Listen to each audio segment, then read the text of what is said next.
प्रिय भक्तों, स्वागत है आपका आपके अपने चैनल व्रत कथा आरती में। क्या आप जानते हैं कि जीवन में व्यापार वृद्धि, कुशाग्र बुद्धि और घर में सुख शांति के लिए किस देवता की आराधना सबसे फलदायी है? जी हाँ, वो है विघ्नहर्ता श्री गणेश और ग्रहों के राजकुमार बुधदेव। आज के इस वीडियो में हम आपके लिए लेकर आए हैं श्री बुधवार व्रत कथा। ये वो पावन कथा है जिसे सुनने मात्र से बुध दोष समाप्त होते हैं, कार्यों में आ रही रुकावटें दूर होती हैं और भगवान गजानन की असीम कृपा प्राप्त होती है। तो आइए सच्चे मन और पूरी श्रद्धा के साथ सुनते हैं ये अद्भुत और चमत्कारिक कथा। वीडियो को अंत तक जरूर देखें और अगर आप हमारे चैनल पर नए हैं तो इसे सब्सक्राइब करना और कमेंट में जय श्री गणेश लिखना ना भूलें। प्राचीन काल की बात है। मधुसूदन नाम का एक बहुत ही धनवान साहूकार था। उसका विवाह एक अत्यंत सुंदर और गुणवान कन्या से हुआ था। विवाह के कुछ समय पश्चात साहूकार की पत्नी अपने मायके गई हुई थी। कुछ दिन बीत जाने पर साहूकार अपनी पत्नी को वापस अपने घर लाने के लिए अपने ससुराल पहुंचा। ससुराल में साहूकार का बहुत आदर सत्कार हुआ। वो वहां कुछ दिन बड़े आनंद से रहा। फिर एक दिन उसने अपने सास ससुर से कहा, अब मुझे आज्ञा दीजिए, मैं अपनी पत्नी को विदा कराकर अपने घर ले जाना चाहता हूँ। संयोग से उस दिन बुधवार था। साहूकार के सास ससुर और घर के अन्य बुजुर्गों ने उसे समझाते हुए कहा, बेटा, आज बुधवार का दिन है। शास्त्रों और मान्यताओं के अनुसार बुधवार के दिन बेटियों को ससुराल विदा करना शुभ नहीं माना जाता। इसे दिशाशूल कहा जाता है। तुम आज रुक जाओ और कल गुरुवार को अपनी पत्नी को खुशी खुशी ले जाना। परंतु साहूकार को अपने धन और बुद्धि पर बड़ा अहंकार था। वो किसी की बात सुनने को तैयार नहीं था। उसने हठ करते हुए कहा, मैं इन शुभ अशुभ और शकुन अपशकुन की बातों को बिल्कुल नहीं मानता। मुझे तो आज ही इसी वक्त अपने घर के लिए निकलना है। साहूकार की जिद के आगे ससुराल वालों को झुकना पड़ा। उन्होंने भारी मन और नम आंखों से बुधवार के दिन ही अपनी बेटी को विदा कर दिया। साहूकार अपनी पत्नी को एक सुंदर सी बैलगाड़ी में बिठाकर अपने नगर की ओर चल पड़ा। अभी वे रास्ते में ही थे और तेज धूप के कारण भयंकर गर्मी लग रही थी। साहूकार की पत्नी को बहुत तेज प्यास लगी। उसने अपने पति से कहा, स्वामी, मुझे बहुत जोर की प्यास लगी है। मेरा गला सूख रहा है, कृपया कहीं से थोड़ा जल ले आइए। साहूकार ने बैलगाड़ी एक पेड़ की छांव में रोकी और एक लोटा लेकर पानी की तलाश में चला गया। कुछ ही देर बाद जब वो पानी लेकर वापस लौटा तो उसके पैरों तले जमीन खिसक गई। उसने देखा कि उसकी बैलगाड़ी में उसकी पत्नी के पास बिल्कुल उसी की शक्ल सूरत, उसी के जैसी वेशभूषा और उसी के जैसी आवाज वाला एक दूसरा व्यक्ति बैठा है। वो हमशक्ल व्यक्ति बड़े प्रेम से उसकी पत्नी को उसी के लोटे से पानी पिला रहा था और उसकी पत्नी भी उसे अपना पति समझकर बातें कर रही थीं। ये दृश्य देखकर असली साहूकार का क्रोध 7वें आसमान पर पहुंच गया। वो दौड़कर वहां गया और उस दूसरे व्यक्ति से चिल्लाकर बोला, तू कौन है रे पाखंडी? मेरी पत्नी के पास इस तरह क्यों बैठा है? वो हमशक्ल व्यक्ति बड़े शांत भाव से बोला, अरे भाई, तुम कौन हो और ये मूर्खों जैसी बातें क्यों कर रहे हो? ये मेरी पत्नी है। मैं अभी अभी इसे इसके मायके से विदा कराकर ला रहा हूँ। रास्ते में इसे प्यास लगी तो मैं पानी लेने गया था। तुम अपनी राह जाओ। ये सुनकर असली साहूकार बौखला गया। दोनों के बीच भयंकर हाथापाई और विवाद होने लगा। रास्ते से गुजरने वाले लोग और नगर के सिपाही ये तमाशा देखकर वहां इकट्ठा हो गए। सिपाहियों ने दोनों को अलग किया और साहूकार की पत्नी से पूछा, तुम ही बताओ, इन दोनों में से तुम्हारा असली पति कौन है? बेचारी पत्नी फूट फूट कर रोने लगी। वो बुरी तरह असमंजस में थी क्योंकि दोनों सिर से लेकर पैर तक बिल्कुल एक जैसे लग रहे थे। वो पहचान ही नहीं पा रही थी कि उसका असली पति कौन है। उसने हाथ जोड़कर कहा, मैं नहीं जानती, ये दोनों बिल्कुल एक समान हैं।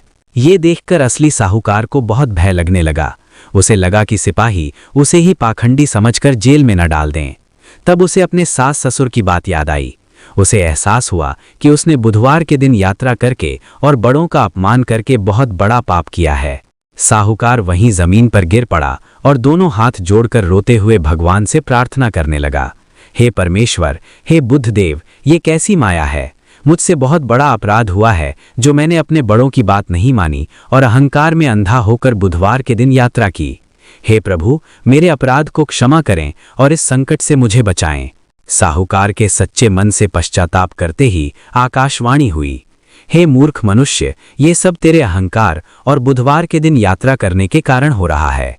भगवान बुद्धदेव तुझसे रुष्ट हैं और ये जो दूसरा व्यक्ति है वो स्वयं बुद्धदेव की माया है, ताकि तेरा अहंकार टूट सके। ये सुनकर साहूकार ने साष्टांग दंडवत प्रणाम किया और बुद्धदेव से क्षमा याचना की।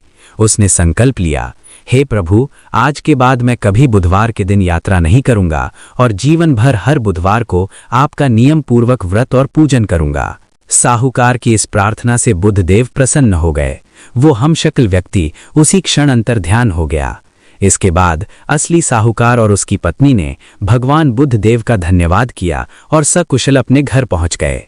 उस दिन के बाद से साहूकार और उसकी पत्नी ने हर बुधवार को विधि विधान से व्रत रखना शुरू कर दिया। उनके घर में धन धान्य, सुख शांति और बुद्धि का वास हो गया। कथा का फल। जो भी मनुष्य इस कथा को विस्तार से पढ़ता है, सुनता है या दूसरों को सुनाता है, उसके जीवन से सभी संकट दूर हो जाते हैं। भगवान बुद्धदेव और गणेश जी की कृपा से उसे व्यापार में लाभ, विद्या और पारिवारिक सुख की प्राप्ति होती है और बुधवार के दिन यात्रा करने का कोई दोष नहीं लगता। बोलो बुद्धदेव भगवान की जय। बोलो गजानन गणपति महाराज की जय। भक्तों, अभी हमने सुनी साहूकार की वो कथा जिसने पृथ्वी लोक पर बुधवार व्रत की महिमा का प्रचार किया। लेकिन किसी भी व्रत की कथा का पुण्य तभी पूरा होता है जब हम उस देवता के मूल स्वरूप को जानें। पुराणों में बुद्धदेव के जन्म और भगवान गणेश से उनके वरदान की बहुत ही अद्भुत कथाएं वर्णित हैं। आइए व्रत के फल को पूर्ण करने के लिए अब उन पवित्र कथाओं की ओर चलते हैं। पौराणिक काल की बात है, जब देवगुरु बृहस्पति का आश्रम ज्ञान और पवित्रता का सबसे बड़ा केंद्र हुआ करता था। उनके आश्रम में देवता, यक्ष और गंधर्व शिक्षा ग्रहण करने आते थे।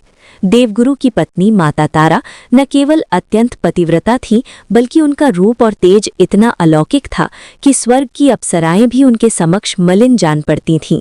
उन्हीं दिनों नवग्रहों में सबसे शीतल और आकर्षक माने जाने वाले चंद्रदेव, चंद्रमा, देवगुरु बृहस्पति के पास शास्त्रों का गूढ़ ज्ञान प्राप्त करने आए। चंद्रदेव का रूप इतना मनमोहक था कि जो भी उन्हें देखता बस देखता ही रह जाता।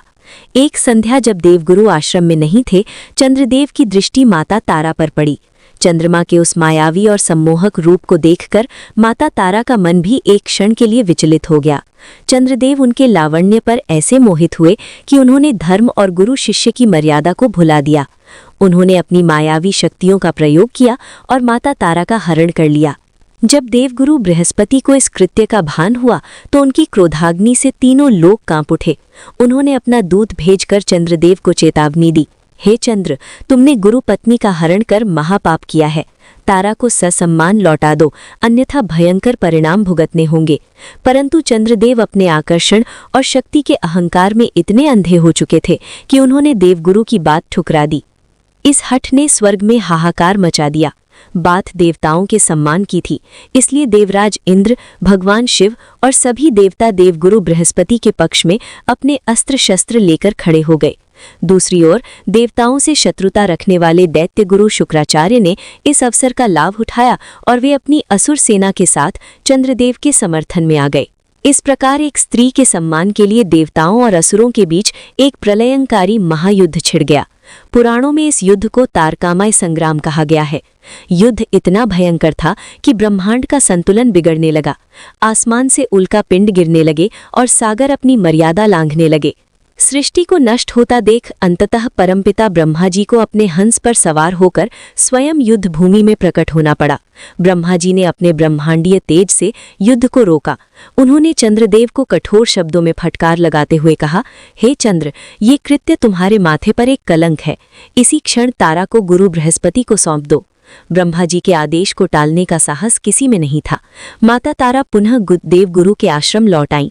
तारा के लौटने से युद्ध तो शांत हो गया, लेकिन कुछ समय पश्चात माता तारा ने एक पुत्र को जन्म दिया। वो कोई साधारण शिशु नहीं था। जन्म लेते ही उस बालक के शरीर से सोने जैसी दिव्य आभा निकल रही थी। उसका मुख सूर्य के समान तेजस्वी और चंद्रमा के समान शीतल था। उसके जन्म लेते ही स्वर्ग के सारे फूल खिल उठे और वातावरण सुगंधित हो गया। बालक की सुंदरता और अलौकिक तेज को देखकर देवगुरु बृहस्पति और चंद्रदेव दोनों ही उस पर मंत्रमुग्ध हो गए। दोनों ने दावा किया, ये मेरा पुत्र है। विवाद फिर से गहराने लगा। देवताओं की सभा बुलाई गई। भरी सभा में ब्रह्मा जी ने माता तारा से अत्यंत गंभीर स्वर में पूछा, हे तारा, आज तुम्हें तीनों लोकों के समक्ष सत्य कहना ही होगा। तनिक भी संकोच न करो और बताओ, ये महातेजस्वी बालक किसका अंश है? माता तारा लज्जा से पानी पानी हो गई। उन्होंने अपनी आंखें झुकाकर कांपते हुए स्वर में सत्य स्वीकारा, ये पुत्र चंद्रदेव का है। सत्य सामने आते ही सभा में सन्नाटा छा गया। ब्रह्मा जी आगे बढ़कर उस अद्भुत बालक को अपनी गोद में उठा लिया। उसकी कुशाग्रता, गहन आंखों और अद्वितीय मानसिक क्षमता को देखकर ब्रह्मा जी ने उसका नाम रखा समय का पहिया घूमता रहा। बुद्ध बड़े होने लगे। उनका ज्ञान और तर्क क्षमता इतनी तीक्ष्ण थी कि बड़े बड़े ज्ञानी भी उनके सामने निरुत्तर हो जाते थे। परंतु बुद्ध के हृदय में एक गहरा कांटा चुभता रहता था। उन्हें हर पल ये एहसास होता था कि उनका जन्म एक विवाद और पाप का परिणाम है। इस नाजायज जन्म के कलंक ने बुद्ध के मन में गहरा वैराग्य उत्पन्न कर दिया। उन्होंने निश्चय किया, मैं अपनी पहचान अपने जन्म से नहीं बल्कि अपने कर्मों से बनाऊंगा। मैं ऐसा स्थान प्राप्त करूंगा जहां मुझे केवल सम्मान की दृष्टि से देखा जाए। यही संकल्प लेकर बुद्ध देव ने स्वर्ग की सुख सुविधाओं का त्याग कर दिया और धरती पर हिमालय की बर्फीली और अगम्य चोटियों की ओर निकल पड़े। वहां पहुंचकर उन्होंने घोर तपस्या आरंभ की। ये कोई साधारण साधना नहीं थी। वर्षों तक उन्होंने अन्न का एक दाना नहीं खाया। बर्फीली आंधियों में उन्होंने एक पैर पर खड़े होकर अपनी आंखें बंद कर लीं और अपना पूरा ध्यान सृष्टि के पालनहार श्री हरि, विष्णु और विघ्नहर्ता भगवान गणेश के चरणों में लगा दिया। हजारों वर्ष बीत गए। बुद्ध की तपस्या की ऊर्जा से हिमालय की बर्फ पिघलने लगी। उनका शरीर सूखकर कांटा हो गया, लेकिन उनके मुख का तेज और भी अधिक बढ़ गया। उनकी इस अडिग और निष्काम भक्ति ने अंततः स्वर्ग के सिंहासन को हिला दिया। भाग 4। प्रथम पूज्य श्री गणेश का प्राकट्य और महावरदान। बुद्ध देव की इस अविचल साधना से प्रसन्न होकर अंततः भगवान श्री गणेश अपनी पूर्ण दिव्यता के साथ उनके समक्ष प्रकट हुए। गणेश जी का स्वरूप अत्यंत भव्य था। उनकी एक हाथ में पाश, दूसरे में अंकुश, तीसरे में मोदक और चौथे हाथ से वे अभय मुद्रा में थे। उनके माथे पर चंद्रमा सुशोभित था। गणेश जी की दिव्य ध्वनि हिमालय की वादियों में गूंज उठी, नेत्र खोलो हे बुद्ध, तुम्हारी कठोर तपस्या और पवित्र हृदय ने मुझे अत्यंत प्रसन्न किया है। मैं तुम्हारे मन की पीड़ा जानता हूँ। मांगो, आज तुम जो चाहोगे वो तुम्हें प्राप्त होगा। बुद्ध देव ने जैसे ही आंखें खोली, साक्षात विघ्नहर्ता को अपने सामने पाकर वे उनके चरणों में गिर पड़े। उनके नेत्रों से अश्रु बहने लगे। हाथ जोड़कर वे बोले, हे गजानन, हे मंगलमूर्ति, यदि आप मुझ पर कृपालु हैं तो मुझे मेरे जन्म के इस कलंक से मुक्त कर दीजिए। मुझे सृष्टि में एक स्वतंत्र और पवित्र स्थान प्रदान करें जहां मेरी पूजा हो और मुझे आदर मिले। तब भगवान श्री गणेश ने मुस्कुराते हुए अपना अभय हस्त बुद्ध देव के मस्तक पर रखा और ऐसा वरदान दिया जिसने ब्रह्मांड की व्यवस्था ही बदल दी। गणेश जी ने घोषणा की, हे बुद्ध, आज से तुम्हारे जन्म का कोई भी कलंक शेष नहीं रहा। मैं तुम्हें वरदान देता हूँ कि तुम नवग्रहों में राजकुमार का पद सुशोभित करोगे। संपूर्ण सृष्टि में तुम बुद्धि, तर्क, वाणी, कौशल और व्यापार के अधिपति माने जाओगे। कोई भी विद्या या व्यापार तुम्हारी कृपा के बिना पूर्ण नहीं होगा। इसके बाद गणेश जी ने सबसे बड़ा और अंतिम वरदान देते हुए कहा, सप्ताह का जो दिन तुम्हारे नाम से बुधवार कहलाएगा वो दिन मुझे भी सबसे अधिक प्रिय होगा। जो भी मनुष्य बुधवार के दिन मेरी प्रसन्नता के लिए मेरी पूजा करेगा, जो मुझे मेरी प्रिय दूर्वा और तुम्हारा प्रतीक हरी मूंग एक साथ अर्पित करेगा, उसके जीवन के सभी विघ्न में स्वयं हर लूंगा। बुधवार का व्रत करने वाले के घर में मैं रिद्धि सिद्धि के साथ वास करूंगा और तुम उसे अपार बुद्धि और धन प्रदान करोगे। भगवान गणेश के इसी महान वरदान के कारण बुधवार के दिन बुद्ध देव के साथ भगवान गणेश की आराधना का विधान बना। साहूकार की कथा हमें ये सिखाती है कि बुधवार को क्या नहीं करना चाहिए, परंतु बुद्ध देव की ये तपस्या हमें ये बताती है कि इस दिन क्या मांगना चाहिए। जो भी व्यक्ति इन कथाओं का श्रवण पूर्ण श्रद्धा से करता है, उसके घर में कभी दरिद्रता नहीं आती, उसकी बुद्धि कभी भ्रमित नहीं होती और विघ्नहर्ता गणेश हर मोड़ पर उसकी रक्षा करते हैं। बोलिए, बुद्धि के देवता बुद्ध देव की जय। प्रथम पूज्य श्री गणेश भगवान की जय। माता पार्वती की जय। हर हर महादेव। दोस्तों, अब हम आपको विघ्नहर्ता श्री गणेश की एक ऐसी अद्भुत कथा सुनाने जा रहे हैं जिसमें बप्पा ने ब्रह्मांड के सबसे अमीर देवता धनपति कुबेर का अहंकार पल भर में चकनाचूर कर दिया था। ये कथा हमें सिखाती है कि भगवान को धन दौलत से नहीं बल्कि केवल सच्ची भक्ति और प्रेम से ही तृप्त किया जा सकता है। पौराणिक कथाओं के अनुसार यक्षों के राजा कुबेर को देवताओं का कोषाध्यक्ष यानी खजांची माना जाता है। उनके पास तीनों लोकों की सबसे अधिक धन संपदा थी। लेकिन समय के साथ कुबेर देव को अपनी इस अपार संपत्ति पर भारी अहंकार हो गया। वो सोचने लगे कि इस पूरे ब्रह्मांड में उनके जितना शक्तिशाली और धनवान कोई दूसरा नहीं है। अपने इसी झूठे गर्व का प्रदर्शन करने के लिए कुबेर ने अपनी राजधानी अलकापुरी में एक महाभोज का आयोजन किया। अपने धन का दिखावा करने के लिए कुबेर सीधे भगवान शिव और माता पार्वती को आमंत्रित करने कैलाश पर्वत जा पहुंचे। अत्यंत अभिमान से भरकर कुबेर ने कहा, हे महादेव, मैंने तीनों लोकों के सभी देवी देवताओं के लिए एक भव्य महाभोज का आयोजन किया है। मैं चाहता हूं कि आप और माता पार्वती भी मेरे महल में पधारें और मेरा आतिथ्य स्वीकार करें। अंतर्यामी भगवान शिव कुबेर के अहंकार को तुरंत समझ गए। महादेव ने मुस्कुराते हुए कहा, हे कुबेर, हम तो वैरागी हैं, हमें तुम्हारे 56 भोगों से क्या लेना देना। हम तुम्हारे उस महाभोज में नहीं आ सकते। कुबेर को ये सुनकर थोड़ी निराशा हुई। तब शिव जी ने आगे कहा, परंतु तुम चाहो तो हमारे पुत्र गणेश को अपने साथ ले जा सकते हो, उसे भोजन बहुत प्रिय है। कुबेर ने बाल गणेश की ओर देखा और मन ही मन हंसे। उन्हें लगा कि एक छोटा सा बालक भला कितना भोजन कर लेगा। उन्होंने अहंकार में भरकर शिव जी से कहा, जैसी आपकी आज्ञा प्रभु, मैं आपके पुत्र को ही ले जाता हूँ। मेरे पास इतना अन्न और धन है कि मैं पूरे ब्रह्मांड का पेट भर सकता हूँ। ये बालक तो मेरे लिए कुछ भी नहीं है। कुबेर बाल गणेश को लेकर अपने भव्य महल पहुंचे। वहां 56 भोग और तरह तरह के मिष्ठान सजे हुए थे। कुबेर ने बड़े अभिमान से गणेश जी को भोजन करने के लिए आसन पर बैठाया और सेवकों को भोजन परोसने का आदेश दिया। बाल गणेश ने भोजन करना शुरू किया और फिर जो हुआ उसे देखकर कुबेर के होश उड़ गए। गणेश जी एक के बाद एक सारे व्यंजन खाने लगे। सेवकों के हाथ परोसते परोसते थक गए, लेकिन बप्पा की भूख शांत ही नहीं हो रही थी। कुछ ही पलों में महाभोज के लिए बना हजारों लोगों का खाना खत्म हो गया। रसोई घर खाली हो गए, अन्न के भंडार खत्म हो गए।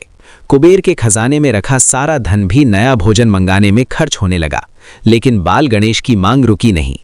गणेश जी ने क्रोधित होकर कहा, हे कुबेर, मुझे बहुत जोर से भूख लगी है। अगर तुमने मुझे तुरंत और भोजन नहीं दिया तो मैं तुम्हें और तुम्हारे इस पूरे महल को ही खा जाऊंगा। ये सुनते ही अहंकार में डूबे कुबेर का सारा घमंड टूट गया। वे थरथर कांपने लगे। अपनी जान बचाने के लिए कुबेर वहां से भागे और सीधे कैलाश पर्वत पर भगवान शिव और माता पार्वती के चरणों में गिर पड़े। उन्होंने रोते हुए सारी बात बताई और अपनी भूल की क्षमा मांगी। तब महादेव ने मुस्कुराते हुए कहा, कुबेर, तुमने गणेश को भोजन अपने प्रेम और श्रद्धा से नहीं बल्कि अपने अहंकार के प्रदर्शन के लिए खिलाया था। अहंकार से दिया गया भोजन कभी किसी को तृप्त नहीं कर सकता। इसके बाद माता पार्वती ने एक मुट्ठी भुने हुए चावल यानी लाई कुबेर को दिए और कहा, जाओ और ये मुट्ठी भर चावल मेरे पुत्र को सच्ची श्रद्धा और बिना किसी अभिमान के खिलाओ, उसकी भूख शांत हो जाएगी। कुबेर वापस अलकापुरी लौटे और पूरी नम्रता और श्रद्धा के साथ वो चावल गणेश जी को अर्पित किए। बप्पा ने जैसे ही वो चावल खाए, उनकी भूख शांत हो गई और उन्होंने तृप्त होकर डकार ली। इस प्रकार धनपति कुबेर को ये समझ आ गया कि भगवान केवल भाव के भूखे होते हैं, सोने चांदी के नहीं। श्री गणेश और महर्षि वेदव्यास, महाभारत लेखन की अद्भुत कथा। महाभारत सनातन धर्म का सबसे महान, सबसे विशाल और ज्ञान से भरा महाकाव्य। इसमें कौरवों और पांडवों के युद्ध के साथ साथ धर्म, कर्म और जीवन का पूरा सार छिपा है। लेकिन क्या आप जानते हैं कि इस महान ग्रंथ की रचना किसने की थी? आप में से बहुत से लोग कहेंगे महर्षि वेदव्यास जी ने, लेकिन सच तो ये है कि वेदव्यास जी ने महाभारत केवल अपने मन में रची थी। इसे कागज पर उतारने का यानी लिखने का चमत्कारिक कार्य विघ्नहर्ता भगवान श्री गणेश ने किया था। आइए जानते हैं इसके पीछे की ये बेहद रोचक और ज्ञानवर्धक कथा। कथा के अनुसार जब महर्षि वेदव्यास जी ने अपने ध्यान और तपस्या से पूरे महाभारत ग्रंथ की रचना अपने मन में कर ली थी, तो उनके सामने एक बहुत बड़ी समस्या आ खड़ी हुई। महाभारत कोई साधारण ग्रंथ नहीं था। इसमें 1 लाख से भी ज्यादा श्लोक थे। वेदव्यास जी को एक ऐसे लेखक की तलाश थी जो बिना कोई गलती किए पूरी शुद्धता और तेज गति से इस महाकाव्य को लिख सके। बहुत सोचने के बाद महर्षि वेदव्यास जी सृष्टि के रचयिता भगवान ब्रह्मा जी के पास पहुंचे और अपनी परेशानी बताई। ब्रह्मा जी ने मुस्कुराते हुए कहा, हे महर्षि, इस पूरे ब्रह्मांड में केवल बुद्धि के देवता भगवान श्री गणेश ही इस महान कार्य को पूरा करने की क्षमता रखते हैं। आप उन्हीं का आवाहन करें। ब्रह्मा जी का सुझाव मानकर महर्षि वेदव्यास जी ने गणेश जी की स्तुति की। बप्पा प्रकट हुए और वेदव्यास जी ने उनसे महाभारत लिखने का प्रस्ताव रखा। श्री गणेश ने उनका ये प्रस्ताव तो मान लिया, लेकिन उन्होंने महर्षि के सामने एक बड़ी ही कठिन शर्त रख दी। गणेश जी ने कहा, हे महर्षि, मैं इस महाकाव्य को लिखने के लिए तैयार हूं, लेकिन मेरी एक शर्त है। मेरी कलम एक बार चलना शुरू होगी तो ग्रंथ पूरा होने तक रुकेगी नहीं। यदि आप श्लोक बोलते समय बीच में रुके या मेरी कलम को रुकना पड़ा तो मैं उसी क्षण लिखना छोड़कर चला जाऊंगा। वेदव्यास जी भगवान गणेश की तेज बुद्धि और उनकी गति को जानते थे। वो समझ गए कि लगातार 1 लाख श्लोक बोलना असंभव है। बीच में सांस लेने या सोचने के लिए समय तो चाहिए ही होगा। इसलिए वेदव्यास जी ने भी अपनी बुद्धिमता का प्रयोग किया और गणेश जी के सामने अपनी जवाबी शर्त रख दी।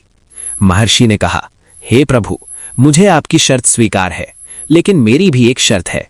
आप जो भी श्लोक लिखेंगे उसे बिना समझे नहीं लिखेंगे, यानी लिखने से पहले आपको हर श्लोक का अर्थ पूरी तरह समझना होगा। श्री गणेश मुस्कुराए और उन्होंने भी ये शर्त मान ली। और इस तरह शुरू हुआ दुनिया के सबसे बड़े महाकाव्य को लिखने का महायज्ञ। महर्षि वेदव्यास जी श्लोक बोलते जाते और श्री गणेश अपनी तेज गति से उसे लिखते जाते।